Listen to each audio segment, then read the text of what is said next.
emotions, and things just kind of work themselves out. And I've been like fascinated by what I've been noticing in my life, like the changes in my thought patterns and my emotions, my energy, even like my creativity. Since I've like tapping into imagination during this technique, my creativity has increased. And I love that.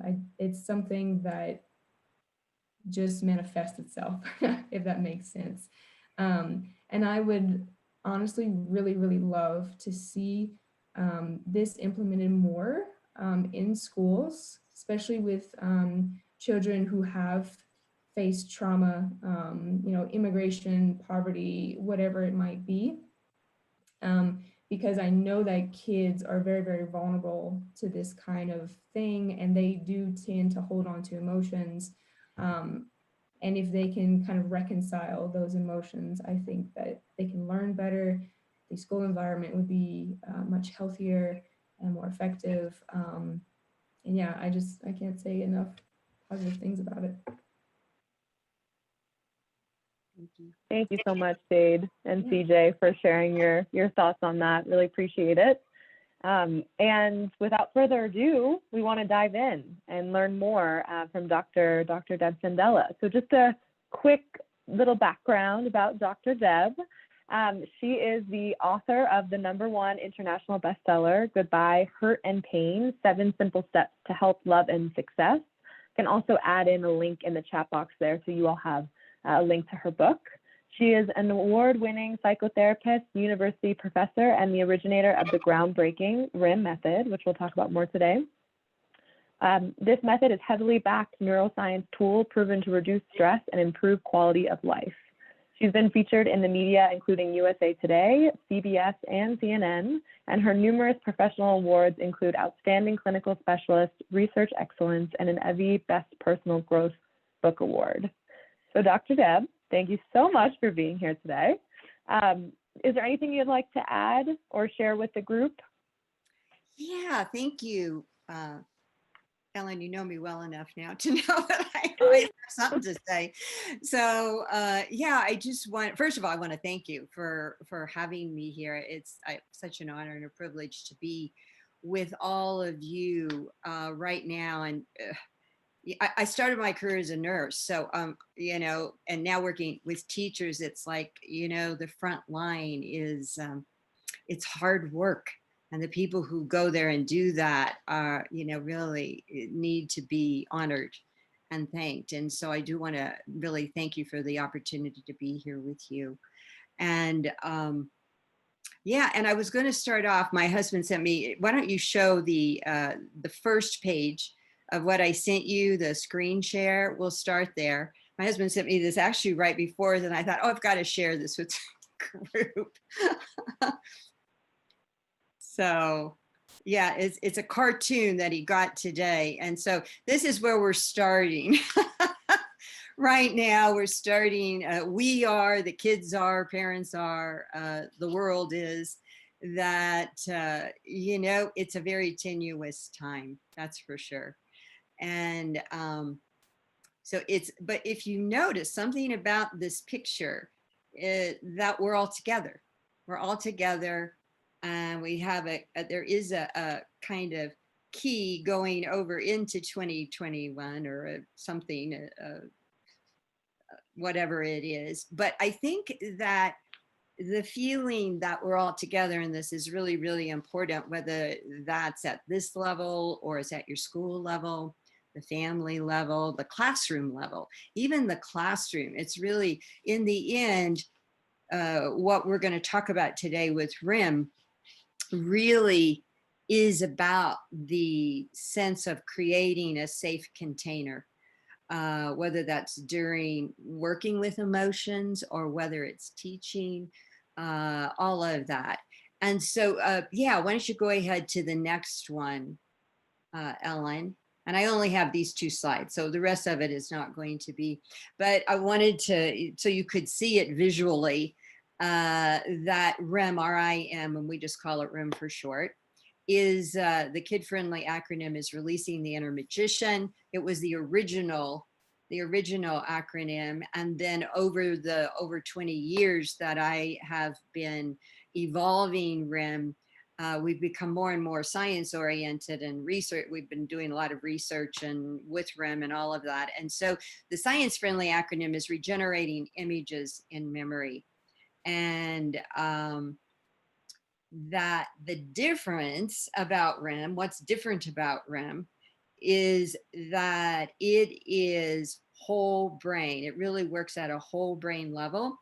And so if we look at, could call it the thinking brain, and, you know, just for clarity, it's, well, not a whole brain, we know that, but the thinking part of the brain is verbal, linear, logical, conscious. It's thought, you know, it thinks in thoughts.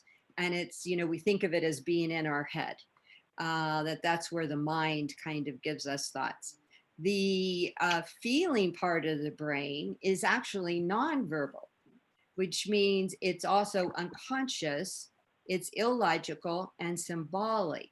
So that because it doesn't relate to words, it's nonverbal, it relates to feelings, it speaks in the language of this part of the brain, the emotional part of the brain, is feelings, the senses, the body senses, metaphors, images, poetry, and through the body, like our body awareness and imagination. And so when we're talking about kids or children, especially really young children, like when we're 5, when we start out at 5, we're pretty much in the emotional part of our brain most of the time until we enter school. And once we enter school, then we start bringing on board our thinking and our intellect more to give, you know, that we start to expand that. And before that, so what that means is that kids actually do REM better than adults. This is their medium, this is their language. And so it happens for them very, very fast. And even with adults, it's so quick. I was a traditional mental health professional for over 20 years first, and worked in all different areas from intensive services and inpatient to outpatient and teaching at the university. So that I know the difference between traditional talk therapy and REM is huge. And I'm not saying that we never need traditional therapy. There are situations where the relationship is really important for people who haven't had that. The difference with REM is that it is not relationship based. So most therapy and coaching is relationship based, where the relationship with the person who is your guide or your coach or your therapist is primary. It's a primary part of the tool and what's happening. With REM, it's really focused on the relationship between the client or the student or the child or the person and themselves. So that's really the focus and the part that gets developed so that you become more and more aware of your own sense of yourself in all the many ways: your body, your mind, your heart, your soul, your spirit, all of that. It includes, it's very multi-sensory, and it's evocative. So that how it's different is most techniques start with thought and use thought to try to reframe what your thoughts are so that you come out with a different feeling. REM starts the opposite. We start with the emotional right brain and really sensing through body awareness and imagination, sensing what is really going on at that non-verbal subconscious level or unconscious level, and then invite the thinking brain to give it words and meaning so that they become partners. If you start with the thinking mind, it steals the show. It doesn't like to give up control. Our desire for control lives in our thinking mind, in the ego. And it's all about safety and survival. So it's not a big risk taker. The creative risk taking comes forth from the emotional creative part of the brain. So in REM, and I couldn't, let's see. So you can take that down. You can stop sharing, Ellen. That I couldn't figure out with the computer how to put an infinity sign in there. But in the end, what we're talking about is looping together. We start with the creative, emotional brain, but we're looping together thinking. So we have feeling and thinking and feeling and thinking and feeling and thinking and feeling and thinking. So what happens is we start to dip lower into what's unknown and what wants to be known and sources of a problem, but also the answers to those problems. We start to dip into all of that at the same time that our awareness, our conscious awareness, becomes heightened. So it's totally the opposite of hypnosis. Sometimes people think it sounds like hypnosis because the eyes are closed, but it's interactive, and we develop an internal heightened awareness during the process. So that I just wanted to explain to you how that works before we start talking about some ways, that we can answer. So we can discuss. This isn't just me answering, but you all have experience, and so I'd open it up for discussion as well, to answer some of these hot questions that are going on at this unprecedented time, because right now it is all about emotion. It's really all about emotion.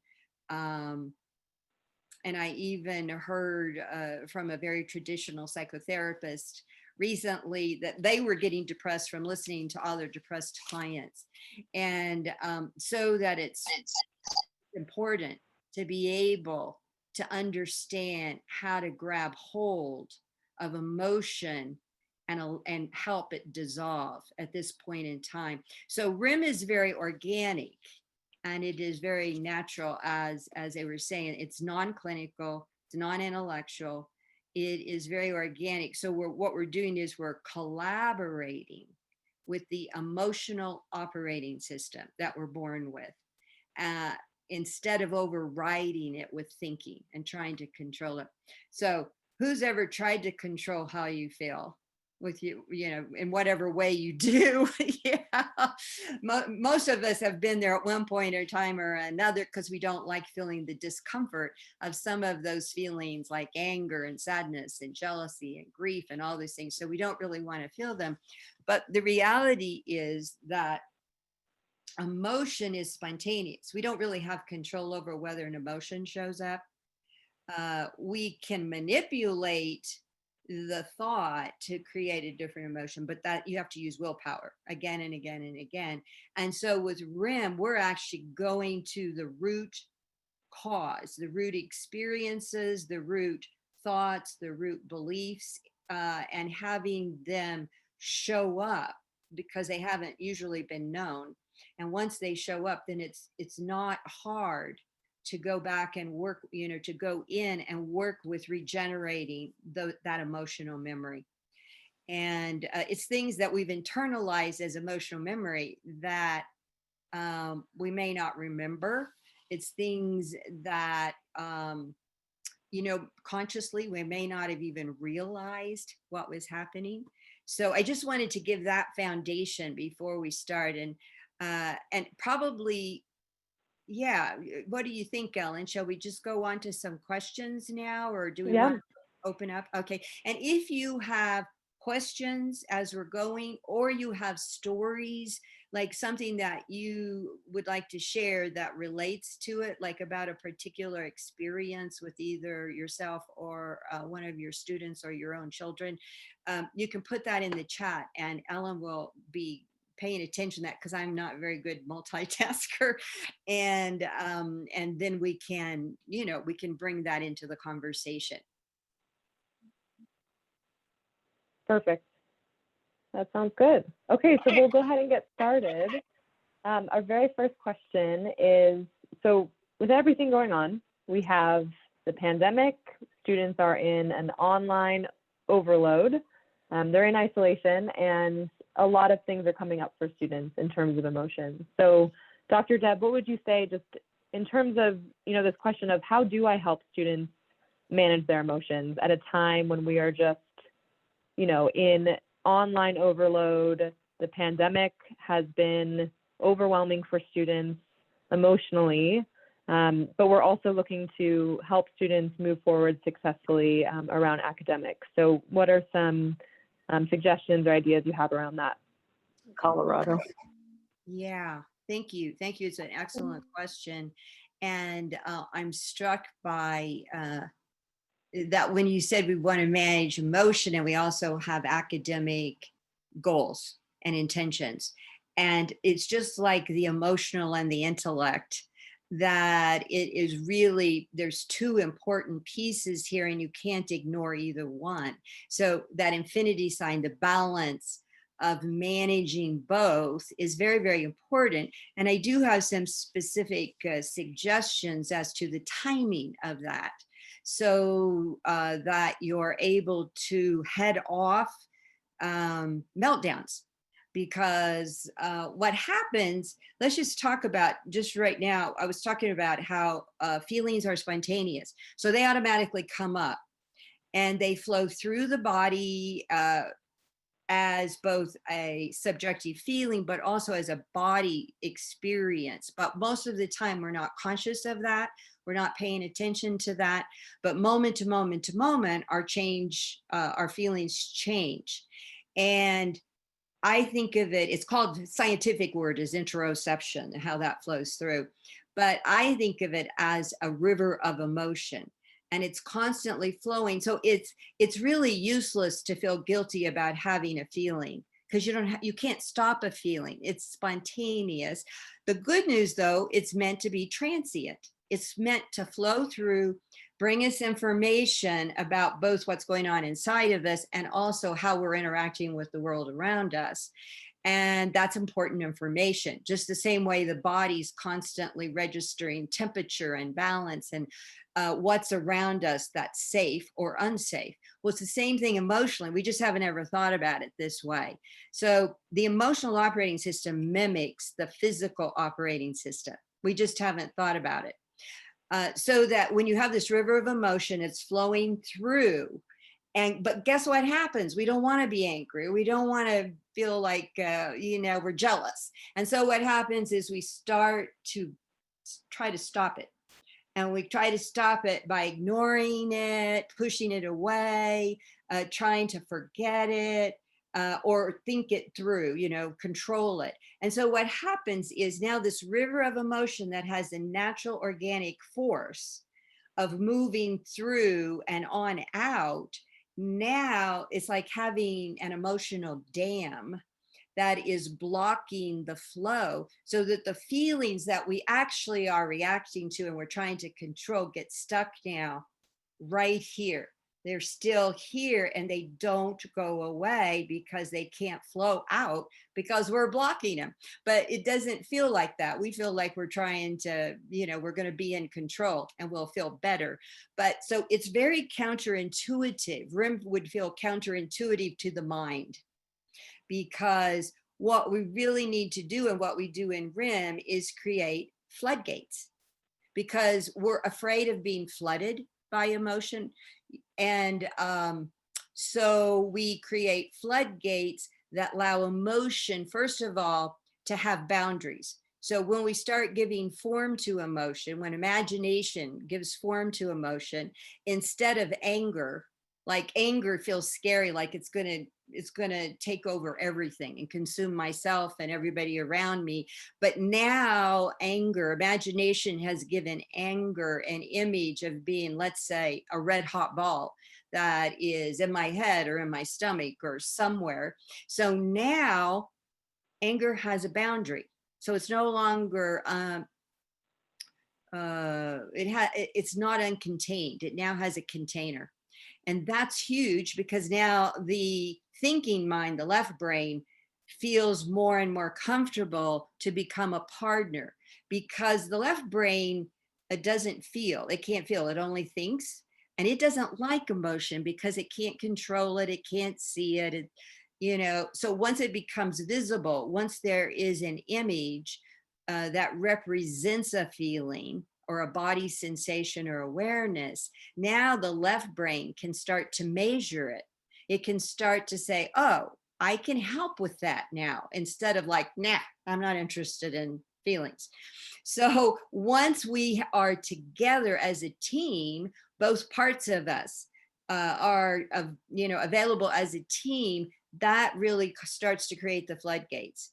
And then with, being able to release the emotion, share emotion of what has been stuck in this way, so we're not flooded all at one time, is very effective to allow emotion to flow on down the river and decrease the pressure, decrease any risk of meltdown. So that in the end, being able to, there's 3 basic steps that are breathe, feel, express safely.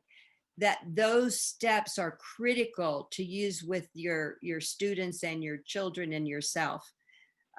Pretty much with everybody. It starts to change as CJ and Jade said, you start to really change the way you approach life, because with RIM, one of the main premises is every single feeling is normal and important, from the worst feeling to the happiest feeling. It's all important. None of it is good or bad.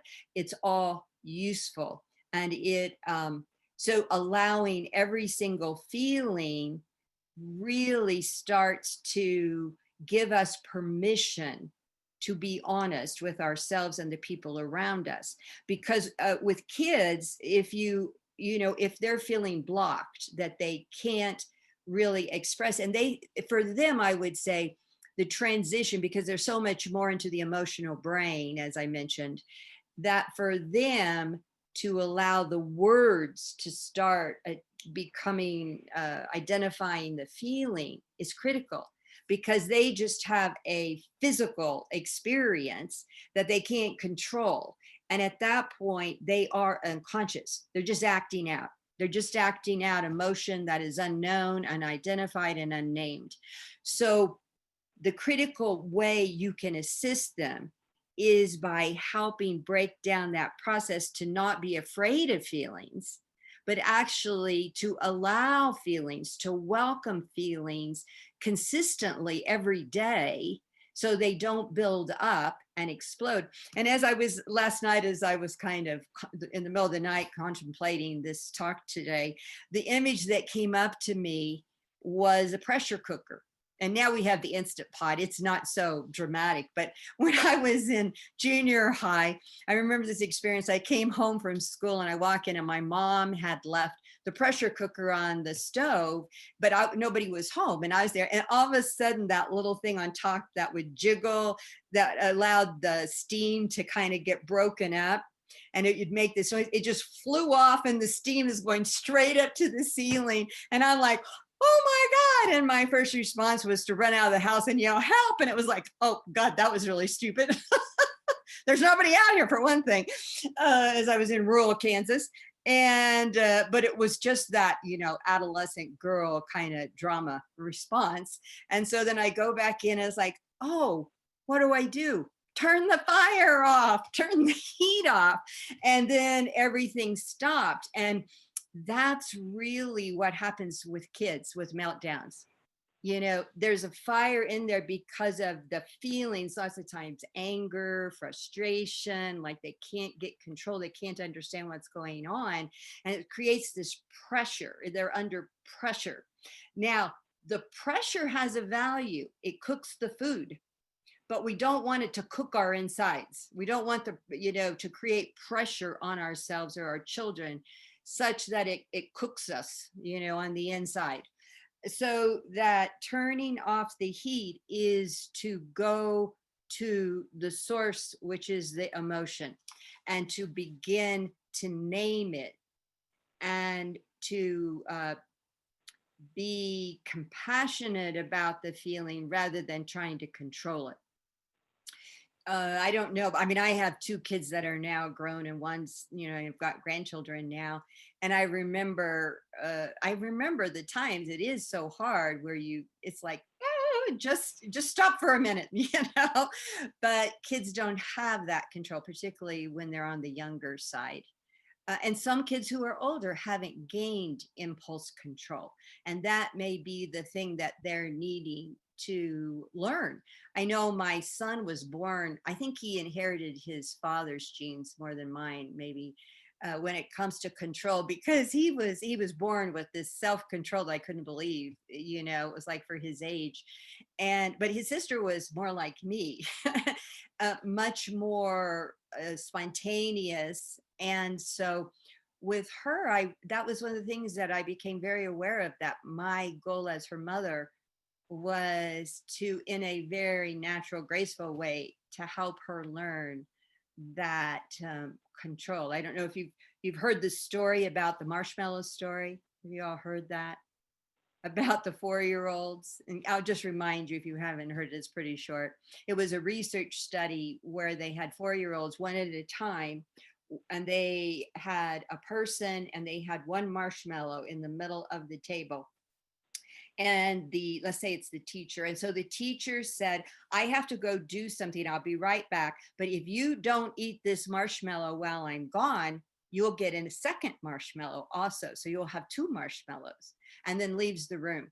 And so what they found were the children who were able to delay it for 2 marshmallows long term. This was a very long-term study, that they had a much more successful trajectory in their life. So that to be able to delay gratification is a very critical skill in being successful, no matter who we are, as adults or children. And so that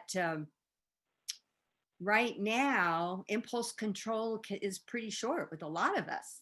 I find myself way more irritable and reacting, so let alone kids that are not internally resourced at the level we are as adults, are very sensitive. They can get triggered very, very easily. So I think there's 2 things. I divided it between prevention. So what are some things you can do with your own children or your students, with yourself, that can prevent meltdowns? So it's basically building in rituals at the beginning and ending, let's say, of class or homework time or of your day, that allow you to clear your emotional self. So think about it. What if we never took a shower? It's like we clean our physical self quite often, but the emotional self needs it just as much. And the reality is, RIM is I have called it like an emotional self-cleaning oven. We're really built to be able to have our natural, organic allowing of emotion, feeling it, breathing, feeling it, and just expressing it in a very simple, safe way, which may be to tell somebody, or it may be to just write it down, just to put it on paper, or it may be consciously using a physical activity. I don't know if you remember that song, I'm going to wash that man right out of my hair. And so we can use metaphors. Metaphors are very strong. Metaphors and images are critical to what this work is with emotion, because that's the language of emotion. And so the rituals that you set up don't have to be long. They can be 5 minutes, 10 at the most, but frequently 5 minutes can be very short. And that you create a ritual of that, sensing how you feel, breathing into that feeling, allowing it fully, and then, let's say, writing down something. It might be writing one word or sharing it. And so in class, it would be really useful to take 5 minutes at the beginning of every class, where each child has a chance to be seen and heard for where they are right now. And that the one thing you have to be prepared for is to welcome whatever feeling there is without trying to fix it or make them feel better. I remember my dad was, whenever I'd get angry, he'd try, when I was young, he would like tickle me or make me try to laugh, make it a joke. But that really was a disservice. And I think that's the greatest disservice that we have with raising children in terms of emotional intelligence, is to try and talk them out of uncomfortable feelings, because we're uncomfortable. And so it doesn't mean you lessen the rules. So, kids can get angry and break rules. That's okay. But I can remember when my son was about 11, and he was already taller than I was, because I'm only about 5 feet tall. And it was the first time he had ever kind of exploded and was yelling. I don't remember even what he was mad about. And I was like, whoa, okay. And so I said, well, it's okay for you to be mad. You can be mad at me and you can yell. I said, you'll just need to go to your room to do that. And when you're ready, after you've had, you're yelling, you come down and we'll talk about the thing is, whatever it is that he's upset about. And then it was like I needed a little oomph behind it. So we've always had a small allowance for the kids when they were young. And I said, and so because he was going to hang around, I said, well, yeah, every minute every minute you're still here yelling, then you're losing $1 of your allowance. And so he went up to his room and spent some time, and then came back down and we talked about it. So it's okay to still enforce rules. I mean, we have boundaries. It's just that to say it's not okay to be angry is to do damage. I know for myself, when I was in my early 20s, because I had not been comfortable being angry with people, I had a really hard time discerning who were good guys that I was dating and who weren't, which is not a good thing. And so as I became comfortable, did my own work, and was in therapy and all that for a while, that I became comfortable identifying my anger, because when I was afraid of identifying anger, then I would stay in confusion. And that happens with any feelings that we're uncomfortable with. We stay in confusion because we can't quite step into clarity. It's too scary to step into clarity. So that if you're feeling really confused, there's probably something that's being resisted that needs to be acknowledged and received and allowed. Dr. Deb, Yes. we do have a clarifying question. Yes. Great. Okay, so let's see. Ashley asked the question, are we looking at creating floodgates in our classes or at home that allow students to breathe, think, and feel? Is there a specific order for these things to happen, or can they occur in any random order as long as they are occurring? I don't want to ever say anything's rigid, but I think that safety always has to be first. You always have to make sure things are comfortable. So it's kind of like if somebody's intoxicated, you can't start doing rim with them because they're not present. So if somebody's in a meltdown, like with my son, it was like when he was screaming, we weren't going to be talking. And so the first thing is to establish a safe environment, whether that's online or whether that is at home, so that you can then move to greater expression. And the main thing is, again, that the place we're coming from is compassionate. It may be firm, but it's compassionate and not control. So compassion instead of control, because I don't know about you, but kids they're very astute at the unconscious level. It's not conscious, they're unconscious, but they're very astute intuitively of how to respond and even try to manipulate. And so that's never a thinking process with young kids. It's like, it's spontaneous human nature. And so, so you want to be compassionate, because if you try to control them, you'll create a power struggle, because control, attracts control. And then you start having a standoff. And so if I had, like, I'm thinking of actually a room session that a teacher did with a student who had gotten kicked out of class for yelling at his teacher. And I read the process she had done as she submitted it for her practice session. And that what had happened is, what showed up is that his father had yelled at him that morning, but it wasn't safe for him to, he's tried to talk to his dad and say, I don't like it when you yell at me. But his dad was like, I'm your dad. I can yell at you anytime I want to. And so he was shut down. So as the guardian of the classroom, or the guardian of your children at home, or for yourself, it's very important to not shut down what is there. And yet there does need to be safety in the situation so that you can talk about it. But if you have 5 to 10 minutes of the beginning of every class, and kids get a chance to even just take a moment where they breathe, you can guide them through some breathing activities. And then whatever one word that you're feeling right now pops in, and go ahead and write that down.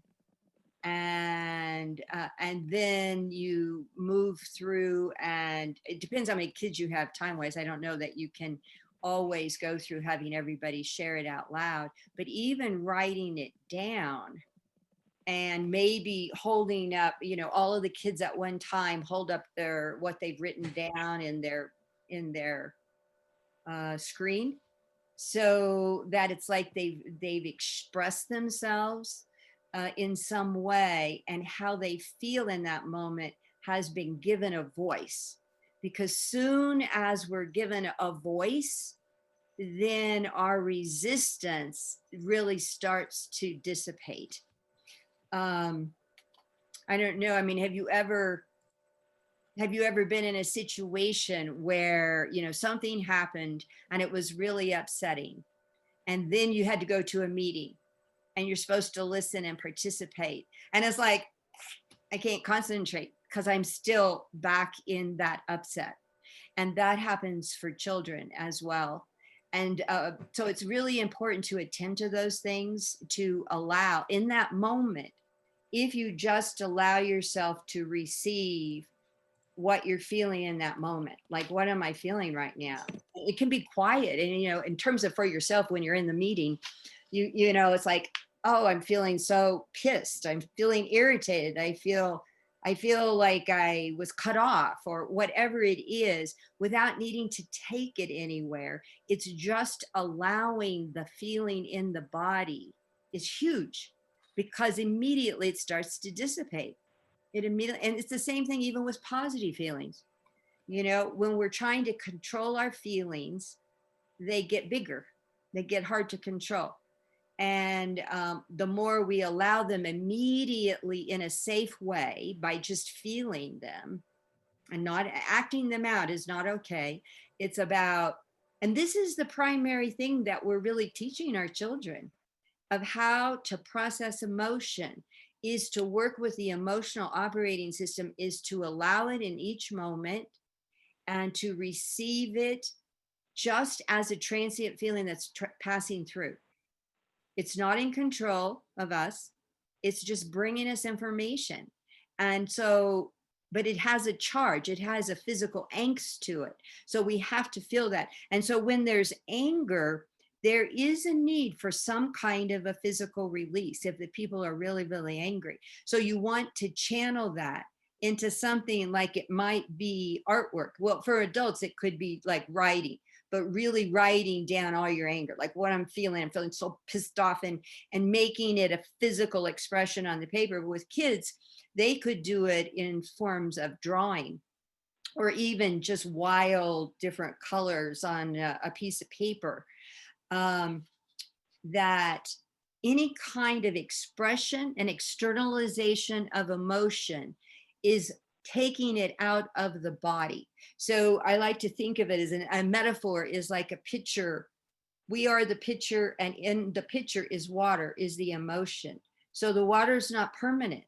It's just in the pitcher, and we can pour out the water, and then we'll probably get more water because life is messy. We have feelings constantly. So that the goal is to have a really well working, a well oiled emotional operating system with the emotions flowing through and informing us and then evaporating, just like a river, flowing down the river, because we're not stopping them. The main thing is the floodgates create safety. So you want to always be aware of having the container that creates safety. And the reality is you are the container as the mother or as the teacher. You are part of the container with your voice and your body and your presence and how you feel. So if you're really uncomfortable with somebody getting angry, then kids are really sensitive to that at a very unconscious level. It's not at an intellectual level. They won't even be aware of it. But at a very unconscious level, they're very sensitive to the feelings going on in the adults around them that are important to them particularly. And so one of the steps of prevention is to put on your mask first. So before you start class or before you start homework assignments or anything that's going to be loaded, just to take 5 minutes to just pause and breathe, close your eyes. Like right now, let's just do that. So everybody just close your eyes for a minute. It's going to be real short. But just imagine breathing in through your nose, exhaling through your mouth, all the way down to emptiness. And then just imagine that now you can breathe in through your shoulders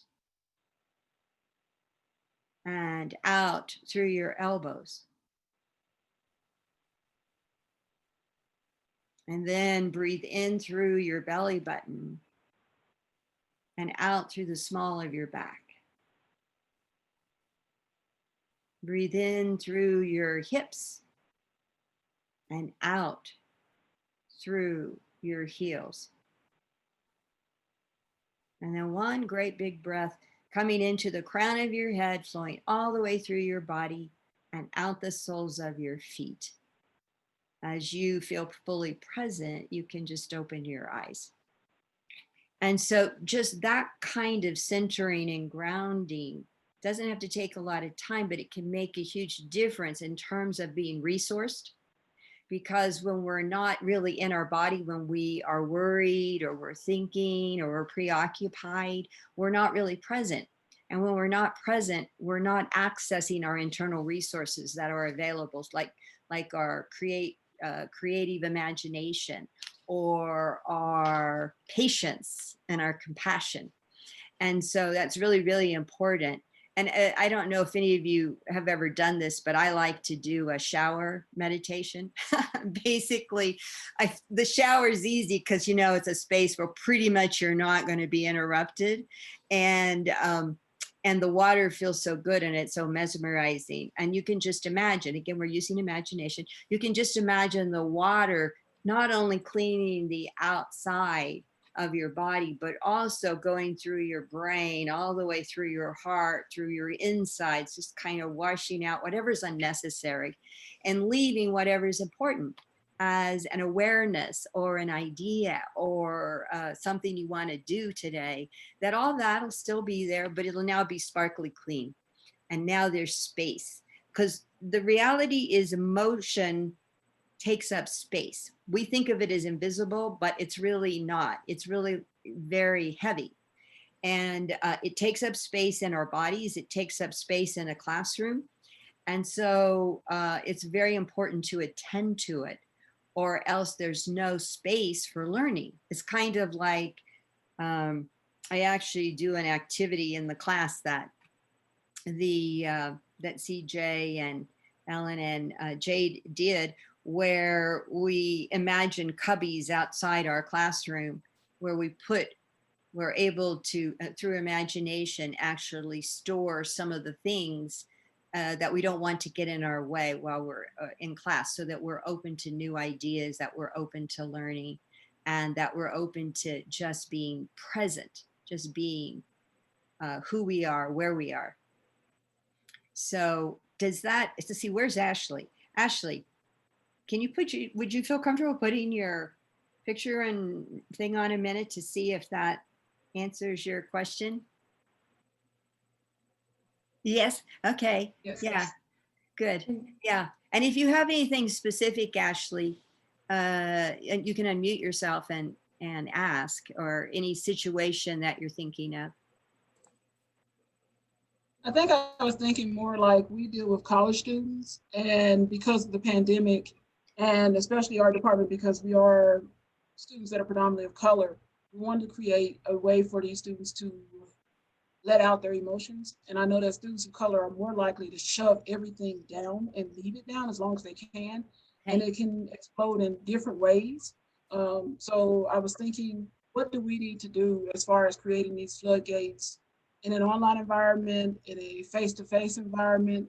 How do we go by doing that? But I think you gave me the perfect answer, because now I kind of have an idea of what to do. Yeah.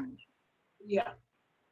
Good, good. Yeah, and you can use your own creativity in this situation. It depends, you know, if you're on Zoom, if you're in a class, I mean, what's available, what it is. But the main thing, like one of the things that I do frequently in my classes, and they're adults, is, oh, and there is the talking heart activity that my friend Jack Canfield originated back when he was, before the Chicken Soup for the Soul series and all of that, when he was a teacher. So he was a junior high teacher. And so you can have a heart, and, you know, with Zoom, people can have whatever object that feels important to them. Just have them bring some object that feels important and personal to them. Like I use this stone that was given to me from South America from a shaman. And so I use it as my talking stone. You can have a heart as a talking heart that you pass around if you're in person, or whatever it is, it becomes your talking piece. It's your talking piece. And so, so usually I will start, let's say there's, you know, 10, 15 students. And one thing you can do is give them some sentence leads each time so that it gets more specific. But sometimes there's something to talk about where they've experienced something together, you know, that they are, that you want to just say, now we're going to go through and you'll share what you're feeling about this. That's okay. But you can do something like a sentence lead of what's really most annoying to me right now about COVID is, or what's really, you know, upsetting me the most right now is, or the feeling that is on my mind this moment is. And then I will, in my screen, I'll say, okay, so I'm going to take my talking stone and I'm going to sense, I'm going to imagine. So again, Zoom is so flat. The more you can bring imagination in to feel sensory things, the more deep and real it becomes, especially related to emotion.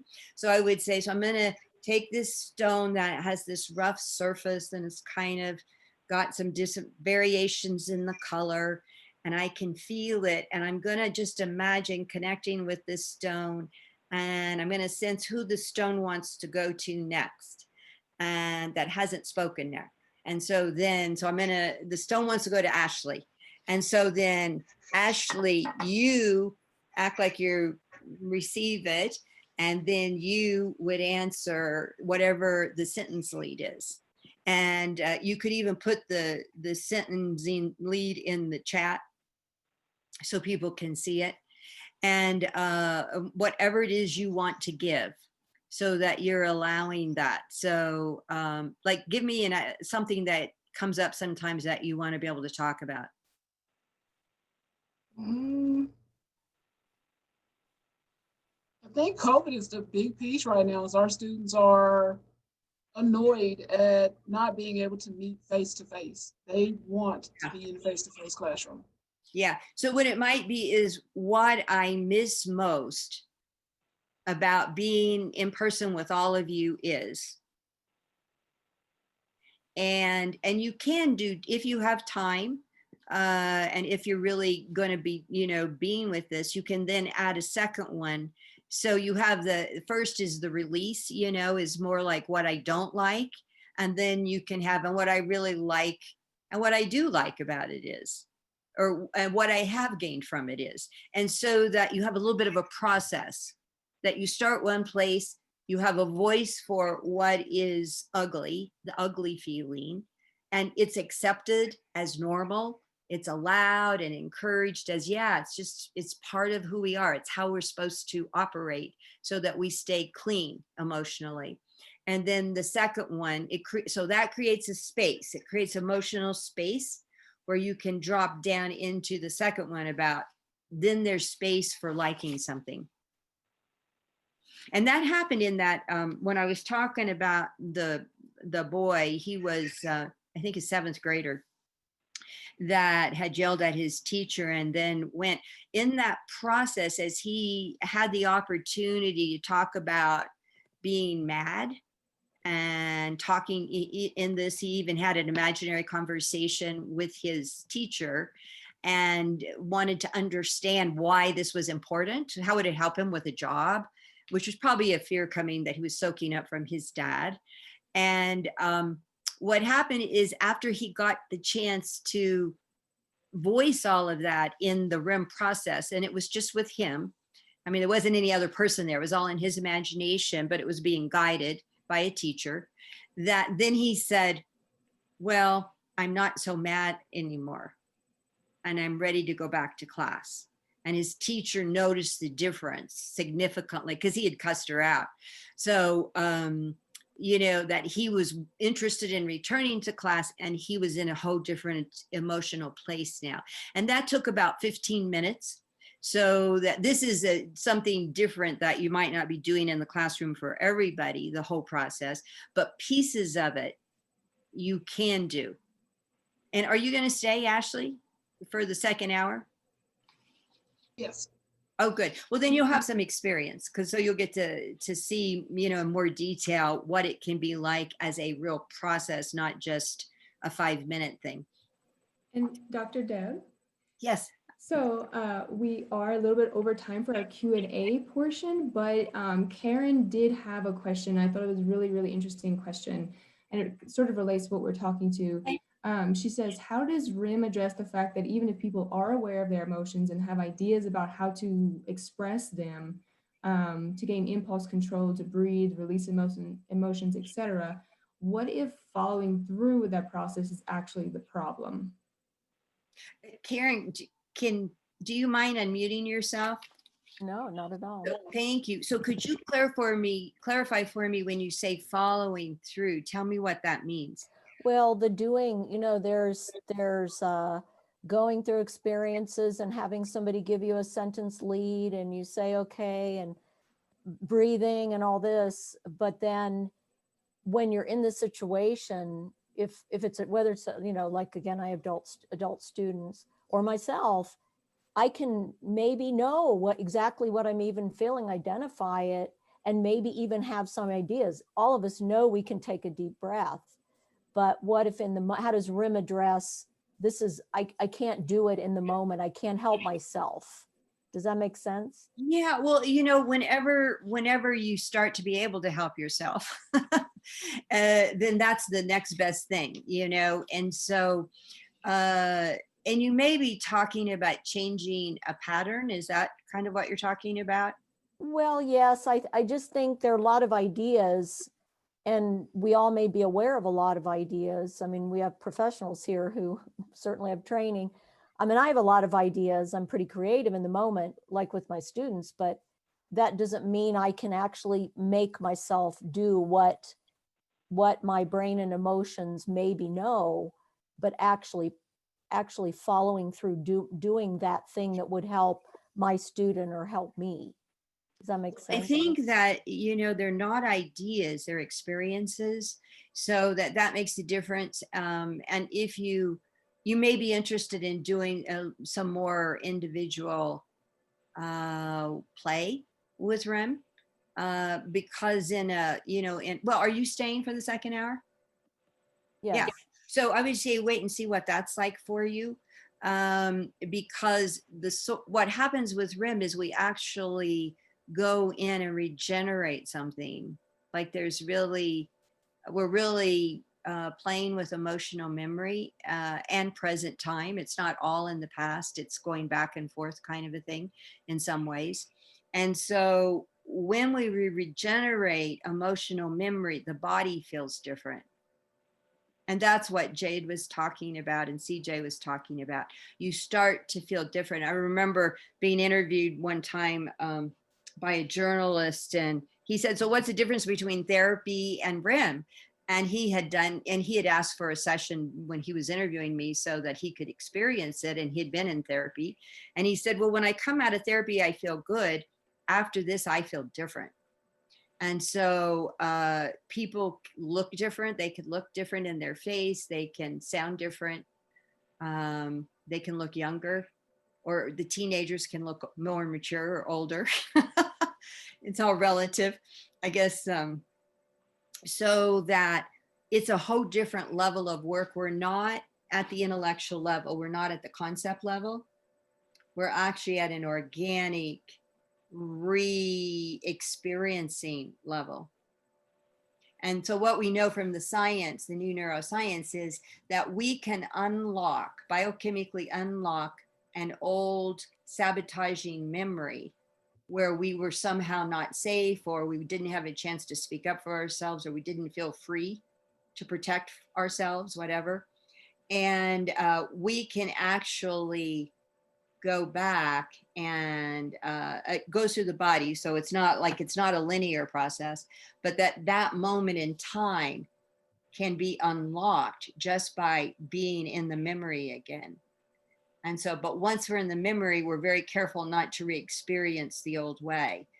And that's where we begin. We have 15 tools at the beginning, and then we add in the advanced class, we add some more. There's 15 tools to create safety, and so that you don't re-traumatize somebody, and that the emotional memory is regenerated. But now it's emotional memory. So emotional memory becomes part of the body. So you now have a new form of that, a new version of that emotional memory is locked in now. It's kind of like on the face of your smartphone. To unlock an icon, be able to change it, you push on it till it gets jiggly. And when they're all jiggly, then you can delete them or move them around and rearrange and all that. But then you have to relock it, or else they're too vulnerable all the time. You could be taken in all kinds of stuff. So REM is like that. There's an unlocking, a regenerating, and then a relocking of the new memory. Yeah, you're welcome. Any other? These are great questions. So thank you for interacting with me, because when you make it specific and personal, it's a lot easier, to understand and to absorb it. So